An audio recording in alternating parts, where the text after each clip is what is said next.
দুনিয়াতে যত অদ্ভুত অদ্ভুত প্রশ্ন সব আপনি মুসা আলাইহিস সালামের মাথা থেকে পাবেন। বিভিন্ন বিষয়ে আল্লাহরে প্রশ্ন করতেন। সাইয়েদনা মুসা আলাইহিস সালাম আল্লাহরে বললেন, আল্লাহ আপনি আমার এমন একটা জিকির শিখাইয়া দেন যে জিকিরটার শব্দ আপনি আর আমি ছাড়া কেউ জানবে না।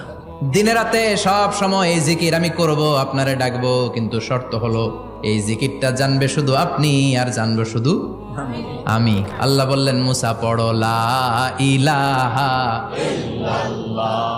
মুসা আলাইহিস সালাম কয়, মাবুদ এটা তো জাতীয় জিকির, সবাই জানে। আমি তো চাইছি এক্সেলেন্ট একটা জিকির, কারো কাছে নাই, শুধু আমি জানবো আর আমি পড়বো।